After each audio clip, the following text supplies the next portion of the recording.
Saludos y bienvenidos a Enfoque, un espacio informativo para el análisis y el debate sobre la actualidad mundial, con especial énfasis en América Latina.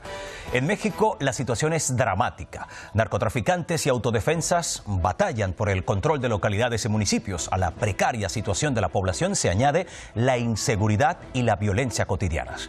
El gobierno de Enrique Peña Nieto ha anunciado un acuerdo de regularización de las autodefensas, asumiendo así una realidad: el descontrol total que reina en varias zonas del país. Por cierto, cada vez son más las voces que afirman que este acuerdo es una farsa para esconder la inacción gubernamental y denuncian la connivencia de autoridades y narcotráfico mientras el caos se generaliza. Así que hoy vamos a analizar esta dura realidad y para ello nos acompaña en el estudio Alberto Lerner, activista e investigador mexicano. Bienvenido. Gracias, Joaquín. También está con nosotros la periodista mexicana Lourdes Telles. Es un placer saludarle. Hola, un placer también estar aquí. Bueno, pues justamente para comenzar, a mí me gustaría hoy presentarles el testimonio de una ciudadana de Tepalcatepec, en Michoacán, uno de los estados más castigados por la lacra de la violencia. Hace un año que las policías comunitarias aquí se levantaron en armas las personas para hacer el trabajo que el gobierno no hacía y no le pusieron atención hasta ahora entrando enero, que estalló todo el problema, todo el caos. Empezaron a hacer algo mientras el gobernador Fausto Vallejo decía que no pasaba nada, igual el gobernador interino Jesús Reina, aquí no pasaba nada, y que apoyen. Y que en cada estado si pueden armarse, hacer sus autodefensas, no importa si no es con armas, pero sí unirse entre la gente y apoyarse. La unidad hace la fuerza. Está todo mal. Y el gobierno ahorita viene a firmar un convenio. No puedo creer que vayan a firmar un convenio con estos criminales de cuello blanco. De verdad es un caos, está todo mal. Y quien no crea lo que está pasando aquí, yo les hago la cordial invitación de que vengan a las zonas en conflicto y hablen con la gente para que se den cuenta de lo que está pasando, porque a veces está de más decir lo que pasa aquí. Mucha gente aún así sigue sin creerlo. Hay que estar en México para entenderlo mejor. Se puede decir más alto, Alberto, pero no más claro. Pues yo creo que es parte de la realidad en México. Esa que no se cuenta en las pantallas de televisión allá, lo está diciendo ella. Esto es lo que viven los ciudadanos en Tepalcatepec y todos los municipios de Tierra Caliente todos los días. Entonces, ante la pasividad del gobierno, pues escuchan testimonios como este. Este es uno, pero cualquier ciudadano de cualquier municipio de Michoacán podría decir exactamente lo mismo y más fuerte. ¿Cuál es la percepción real es la que se tiene desde aquí, por ejemplo? ¿Cuál es, en verdad, el día a día en Tierra Caliente y en otras zonas? Bueno, a ver, te voy a contar lo que yo viví, porque yo soy de la zona de Michoacán. Es salir a la calle, saber que están los delincuentes en la acera de enfrente, tener que agachar la cabeza y caminar por otro lado, no poder siquiera voltear a verlos. Vivir completamente cooptado por criminales al amparo del gobierno, con el temor de perder la vida tú, tu familia o cualquiera de las personas que conozcan. Es terrible lo que se vive en Michoacán, no solamente en Michoacán, pero te hablo de la zona que yo conozco. Vayamos a otros rincones de la República Mexicana. Similares son las sensaciones, ¿verdad? Sí, de hecho, las autodefensas que ahora están en boca de todo el mundo a nivel internacional, en Michoacán no son las únicas, que es lo que decía Alberto. Están en Oaxaca, están en Guerrero, que de hecho el mismo gobierno del estado de Guerrero las ha, entre comillas, legitimado, incluso creo que hasta les compró uniformes. Pero hay, según la Comisión Nacional de Derechos Humanos, hay otros 11 estados donde se tienen registros por parte de la Comisión que hay grupos de autodefensas.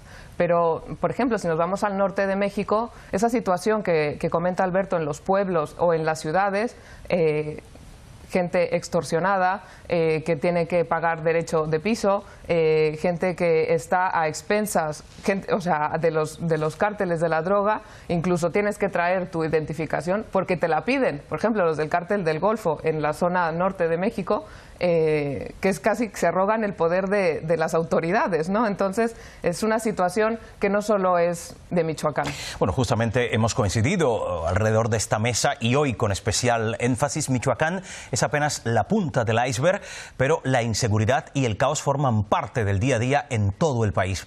Hemos escuchado que hace apenas unas horas fue levantado, como se dice allí en México, el periodista Gregorio Jiménez de la Cruz. Y esto no es en Michoacán, hablamos de Veracruz. Sí, de hecho, este levantamiento, este secuestro de este periodista, que de hecho denunciaba otros secuestros que se venían sucediendo en su zona donde él laboraba, pues es una cuestión que se viene sucediendo desde hace 10, 12 años en México, que no es una cuestión de ahora, porque como está en boca de todos, de la guerra contra el narco de Calderón, parece que se quiere dejar ya como algo pasado, y no, México vive una situación muy dura, muy difícil de inseguridad. El informe de Reporteros Sin Fronteras, presentado ayer precisamente aquí en Madrid, señalaba que, por ejemplo, vale, en México no hay ya tantos asesinatos, entre comillas, 2 asesinatos ya es mucho en 2013, pero dices que también los mismos periodistas, los mismos medios de comunicación, lo que están haciendo es autocensurarse por ese miedo. El Siglo de Torreón, por ejemplo, en el norte de México, dijo públicamente: no podemos seguir informando sobre cuestiones relacionadas con el narcotráfico o sobre la corrupción, porque nos matan y no vale nuestra vida tanto. Difícil vivir en México y difícil contar cómo se vive en México. Pues eso es lo más peligroso, lo que mencionaba Lourdes, pero no tan solo los periodistas, también los ciudadanos. O sea, en un municipio o en un estado como Michoacán, por dar el ejemplo, hablar de lo que está sucediendo en tu comunidad, con tu propia familia en la calle, es peligrosísimo. Tú no sabes quién esté a un lado de ti, quién está escuchando. Entonces, no son 1 ni 2, muchos casos de personas que se atreven a comentarlo en corto con tus amigos, pues a riesgo de perder la vida. Y ocurre, o sea, no es algo que uno fantasee, ocurre todos los días. México en muchas zonas es un territorio sin ley, marcado por extralimitaciones horribles cometidas por narcotraficantes, casos como acabamos de escuchar, de denunciar. ¿Ese ha sido precisamente el caldo de cultivo, digamos, para que se produzca el empoderamiento militar de los ciudadanos? Por supuesto, pero lo más interesante aquí, lo más importante, es que los ciudadanos no tienen por qué estar armados si tienen un gobierno detrás que cumpla con su responsabilidad. El gobierno de México es inoperante y además se hace cómplice del crimen organizado. O sea, abiertamente lo digo, el gobierno de cualquier nivel en México está directamente relacionado con los grupos de la delincuencia organizada. Entonces, ese sí es el caldo de cultivo, la pobreza, la marginación, la violencia que ya se genera, la propia idiosincrasia del mexicano, pero además la complicidad del gobierno con los delincuentes. No se puede explicar de otra manera. O sea, el crecimiento de los cárteles a estos niveles, esta violencia desbordada en México, no tiene otra explicación. Complicidad en todos los niveles del gobierno con los delincuentes. Esa es la palabra, complicidad, ¿verdad? Sí, impunidad. ¿Por qué esos habitantes de Tierra Caliente apenas ahora están hablando y diciendo todo lo que vivían a lo largo de los últimos años? Porque acaban de llegar las autodefensas, se sienten pues más seguros, más protegidos y pueden hablar. Pero efectivamente, es que lo denunciaba también, por ejemplo, un sacerdote, el padre Goyo López, creo que es el que está ahora amenazado. De hecho, ha tenido que salir. No sabemos si está fuera del país o por lo menos no está en el estado de Michoacán. Cualquier persona que hable, claro, pues está ya en el punto y el padre decía, de señalamiento. Este sacerdote decía: vamos a ver, llegan las autodefensas a mi pueblo, llega el ejército también. Y dice, estas personas, había incluso caballeros templarios disfrazados de periodistas que se paseaban en las narices del mismo ejército. Y el padre, este sacerdote, decía, fue con los militares y le dijo: por favor, estos son caballeros templarios, deténganlos. No podemos, no tenemos autorización. Entonces, ese es el grado de impunidad. La gente está hablando ya, este sacerdote que pues a riesgo de su vida, que de hecho lo intentaron secuestrar ya a raíz de estas declaraciones, ha tenido que salir, pero es lo que se vivía durante todos estos años. Por cierto, ese es un tema interesante, porque muchas veces hablamos de cosas que nos parecen actuales, pero después de muchos años de cooperación con grupos rurales de autodefensa, el gobierno ahora está anunciando que quiere, digamos, resolver el problema con una nueva política de legalización de este movimiento para ponerlo bajo el control del ejército. Ahora dice eso. Claro, lo que no puedes hacer es tapar el sol con un dedo. O sea, el plan Michoacán, ¿no? que ha anunciado el presidente Enrique Peña Nieto, en el que se van a invertir 45,000 millones de pesos, 3.500 millones de dólares en Michoacán, es querer decir, casi que te callo porque te voy a dar todo este dinero y lo vamos a invertir en la población y en seguridad. Pero la realidad es que cómo se va a invertir ese dinero, exactamente en qué se va a invertir. O sea, la policía municipal, que en el fondo eran los más coludidos con el narcotráfico que operaba en esas regiones, ¿qué adiestramiento se le va a dar? Son un montón de factores que influyen en el que no solamente anunciando un superplan y una superinversión en el gobierno en el estado de Michoacán se va a solucionar. Esto pasó en Guerrero. El gobierno, a raíz de las policías comunitarias que surgieron, el gobierno federal se comprometió con el gobierno estatal a decir, te vamos a invertir 30,000 millones de pesos también para el desarrollo de tu estado, y el mismo gobernador ha dicho, aquí no ha llegado un solo peso un año después. ¿Tendrá algo que ver quizá con el color político? Pues no tiene que ver con el color político. Yo creo que, o sea, incluso hay alcaldes del PRI que pues están pues apoyando en ciertas regiones, en ciertos municipios, a esos autodefensas. Yo creo que aquí es ya más un nivel de personal y de hartazgo a nivel ya pues más local, ¿no? Bueno, ha mencionado Lourdes el tema de la visita esta semana del presidente de México. Me gustaría recuperar precisamente, ha trascendido mucho eso, y antes de tener las referencias de lo que ha dicho exactamente el presidente mexicano Enrique Peña Nieto, ¿cómo se puede interpretar esta, en cierta medida, ambivalencia? A ver, lo que ellos están tratando de hacer, como decía Lourdes, es querer tapar el sol con un dedo. A mí lo que me preocupa es que en Michoacán vaya a ocurrir lo mismo que en Guerrero, es decir, le permites a estas personas que se armaron para defender sus comunidades, que tengan sus armas, que creen sus policías comunitarias, pero como ocurre en Guerrero, después haces todo por desarticularlas. Yo quisiera mencionar el caso de la policía comunitaria, perfectamente legal, avalada por tratados internacionales que México ha firmado. En Olinalá, el propio gobierno del estado, Ángel Aguirre Rivero, hizo todo lo posible por desarticularla y ahora tiene a sus líderes, a sus fundadores, presos, castigados por delitos gravísimos y que pueden pasar toda su vida en la cárcel. Entonces es muy probable que el plan en Michoacán vaya en ese sentido. Primero hago como que te ayudo, te legalizo, pero después, cuando ya eres parte de nosotros, del gobierno, como ya estás legal, voy a hacer todo lo posible por desarticularte. Eso es lo que yo creo que quiere hacer el gobierno. Yo no confío en nada en el plan. Vamos a escuchar exactamente. Decíamos que esta semana el presidente de México, Enrique Peña Nieto, ha viajado a Michoacán y ha anunciado un plan de ayuda económica y también militar para ese estado mexicano. Desde aquí quiero asegurarles a los michoacanos que estaremos junto a ustedes, que sumaremos esfuerzos para que este gran estado regrese a sus actividades cotidianas en un clima de orden, tranquilidad y confianza.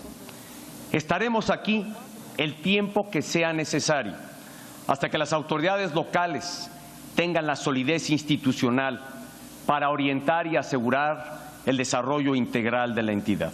El Gobierno de la República invertirá tan solo este año 45,500 millones de pesos en el desarrollo integral de Michoacán. Bueno, vamos a explicar un poquito más o menos para hacernos a la idea. Hablamos de unos 3.500 millones de dólares, la cifra que ha estado anunciando en ese discurso el presidente Peña Nieto, aunque también esta semana El fundador de las autodefensas, José Manuel Mireles, ha denunciado que toda esta supuesta implicación de las autoridades federales es puro teatro. Por supuesto, es que yo escucho a Peña Nieto, a quien no reconozco como presidente de México, y me remonto a hace 6 años y es el mismo discurso de Felipe Calderón. No pasa nada, o sea, son discursos, son palabras. O sea, nosotros conocemos a las personas que se apropiaron del gobierno de México. Entonces, escucharlo y decir que van a invertir dinero es remontarme al pasado y repetir la misma película. La verdad es que él puede decir lo que quiera, puede decir que van a invertir miles de millones de dólares en el Estado. La verdad es que nosotros sabemos que ese dinero no va a llegar a recomponer el tejido social tan dañado por culpa de ellos, no se va a solucionar nada con billetazos y lo que se requiere en realidad es que esos señores dejen de gobernar México. Eso es lo que se necesita. ¿Ese también es su punto de vista? A ver, yo lo que pienso es que esos 45.000 millones de pesos, o sea... Que parece una cifra así muy grande, ¿no? Sí, muy rimbombante, ¿no? Estamos hablando de un Estado muy rico. Claro. Que tiene la industria aguacatera, que se llama el oro verde, porque o sea, exportan, sobre todo a Estados Unidos, desde que se levantó las restricciones en los 90 para las exportaciones. O sea, es un Estado que tiene aguacate, que tiene limones, que tiene minería. Minería, que ahora también esa industria está tomada por los cárteles, sobre todo por los caballeros templarios y por las mafias chinas. Entonces, estamos hablando de un Estado rico en muchísimos sentidos, turístico, de valor ecológico, de agricultura, en minería. Entonces, la gente lo que quiere no es dinero, la gente lo que quiere es seguridad, la gente lo que busca es caminar tranquilos por la plaza del pueblo y poder abrir sus negocios sin ningún tipo de extorsión. Simplemente quiere eso. O sea, claro, la inversión tendría que hacerse no incluso en comprar más armas, sino en deshacer este tejido de corrupción que hay en cada estado, en cada municipio del país. Bueno, de la legalización de las autodefensas en Michoacán concretamente ya hay algunos detalles. Se habla de unas 720 personas, de unas 1.100 armas que podrían entrar, digamos, a ser registradas por los módulos de aspirantes a la policía rural. Pero realmente, ¿qué va a suponer todo eso? Quizá para entender un poquitito más la situación allí en la propia zona. A ver, una policía comunitaria en la que la gente confíe más que en una policía municipal que durante muchísimos años, décadas, ha estado corrompida por la corrupción y por el narcotráfico, pues le arrogaría pues más, le daría más seguridad, digamos, a la población. También es verdad que hay que mencionarlo. Es peligroso, y eso lo dicen varios analistas en México, que también es peligroso cuando la población se arma porque se arroga un poder y no tiene, por ejemplo, formación en cuanto ni siquiera al uso de armas. Que también hay, o sea, yo me cuestiono. Vienen otros problemas añadidos. Claro, y yo también me cuestiono, por ejemplo, estas autodefensas, que sé, por ejemplo, en un programa, en una web de Estados Unidos, hicieron un reportaje sobre los donativos que hacen los inmigrantes mexicanos en Estados Unidos, que por lo visto a lo largo de estos 3 meses han recolectado, se calcula, $250,000 que le mandan, que de hecho a la cuenta del doctor Mireles, que fue el fundador de estas autodefensas en Michoacán, para pues, su abastecimiento, ¿no? No sabemos realmente dónde compran esas armas. Vemos armas de uso exclusivo del ejército. Hay también pues, las típicas escopetas que pues, la gente puede tener en su casa, ¿no? Más si vives en el campo. Pero que hay ciertos cuestionamientos que no quedan del todo claro qué va a pasar. Luego se pueden dar situaciones, no estoy diciendo que no me constan, pero en las que puede haber también impunidad en ese tipo de policías si no están bien organizadas y bien estructuradas y controladas. ¿A qué nos lleva todo esto, insistimos? Pues a un verdadero desorden, o sea, a desnudar completamente la inoperancia de un gobierno, ¿no? Esa es la realidad. Hay cosas también muy preocupantes que me llevan a pensar que esta fantasía de querer ordenar a las autodefensas pues es mera tontería. Hay un caso emblemático que me gustaría mucho mencionar, Aquila, que si uno lo ve de cerca nos pone la realidad de lo que pretende el gobierno. Cuando se trata de legalizar a estas autodefensas en Michoacán, se olvida que en Aquila hay intereses mineros muy grandes. Detuvieron a 45 personas de las autodefensas de este municipio, indígenas, todos, que quede muy claro. O sea, en un trato completamente discriminatorio. Y están presos, acusados de delitos gravísimos, se pueden pasar toda la vida en la cárcel y para ellos no hubo este alcance de ok, vamos a todos a regularizarlos. No, ellos siguen presos. Están presos por ser indígenas y por estar tratando de defenderse de los delincuentes y de no permitir que las minas les sigan robando sus territorios. Ahí el gobierno no dice nada.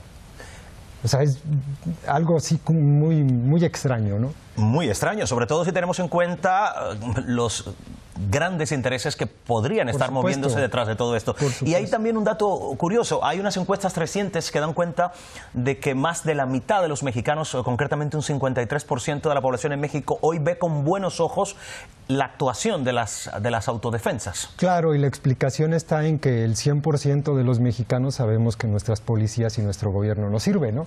Yo diría que el 53% se queda muy corto. Probablemente el otro 47% tenga dudas de la operación, porque a todos nos causa dudas, saber cómo van a operar, si saben manejar armamento, que no se vayan a crear guerrillas, etcétera. Pero yo te aseguro que el 100% de la población lo único que quiere es seguridad, por primera vez en toda su vida. ¿Qué lectura podemos hacer de esta valoración ciudadana? Mira, dentro de esa encuesta que mencionas, con ese 53% de la población que en todo México apoya a las autodefensas, en esa misma encuesta también había otra pregunta, que era, ¿usted piensa que en su estado, en su municipio, puedan surgir autodefensas? Y el 48% dijo que sí. Claro. ¿Por qué? Porque no es lo que volvemos al principio, no es un tema exclusivo de Michoacán, de esa zona del sur de México. O sea, que toda esa población que está repartida, porque es una encuesta que se hace en toda la República, piense en eso, el 50% de la población, es porque está pasando algo. Claro. En estas Navidades, en mi estado, en Zacatecas, conocí de casos que se está extorsionando a los empresarios, al pequeño comerciante, al que vende teléfonos celulares y accesorios en un changarrito, en un puestecito en la calle. Se les piden 500 o hasta 2,000 pesos semanales. La gente está harta de eso, pero está callada, tiene miedo. Y esa es la cuestión, que al surgir las autodefensas, la gente, leí ayer un titular, después de 3 meses, en ciertos municipios de Tierra Caliente se respira tranquilidad. Claro. Bueno, por cierto, estamos ya casi para terminar, pero a mí me gustaría introducir también otro dato, y es que esta semana se ha difundido un vídeo explicando desde la óptica de las autodefensas el origen de esta realidad. Digamos que ante el silencio y la distorsión mediáticos que imperan ahora mismo en México, sería esta prácticamente la única posibilidad de que se dé a conocer la realidad, de visibilidad exterior. Volvemos al informe de Reporteros Sin Fronteras, la autocensura en los medios de comunicación y en los propios periodistas, los intereses económicos en los grupos de comunicación que hay en México. Tienen que ser páginas web, perfiles de Facebook como Valor por Michoacán, que es un símil de lo que pasó de una página web de Tamaulipas, para que la gente pueda enterarse. En otros estados de la República yo también sé que hay perfiles de Facebook donde la gente va diciendo, aquí hay una balacera, no paséis por aquí. Aquí está pasando, aquí me extorsionaron, no. O sea, es decir, la misma población se tiene que organizar y sacar a la luz lo que los medios de comunicación, que son los que deberíamos pues mostrar la verdad y con objetividad lo que está pasando en México, pues no es así, por los intereses que hay debajo. ¿Sigue siendo importante el apoyo desde el exterior? Pero por supuesto, yo de hecho estoy pues muy contento porque se abran estos espacios. Este tipo de cosas en México no las vamos a ver. O sea, lo que está haciendo la gente en las redes sociales, lo que menciona Lourdes, es autodefenderse. O sea, el hecho de que tú pongas un tuit y digas, cuidado, no pases por aquí, eso es autodefenderte. Entonces, si desde el exterior se están poniendo los ojos en México ahorita, es muy importante. Porque lo que está haciendo todo esto es probablemente, no, seguramente salvarle la vida a muchas personas. O sea, en México dejamos de contar muertos para contar masacres. Y eso es terrible, ¿no? Gracias por permitirnos asumir también ese rol de intentar esclarecer mucho lo que sucede en realidad allí, en Michoacán y en otros tantos rincones de México. Gracias de verdad a nuestros dos invitados por su presencia en el programa de hoy. Lourdes Telles, periodista mexicana. Un placer. Alberto Lerner, activista e investigador mexicano. Gracias, Joaquín. Y gracias también, por supuesto, a los telespectadores que ya saben, tienen una cita con nosotros para mirar con lupa la actualidad. De lunes a viernes, analizar temas de interés y luego que puedan hacerse su propio enfoque.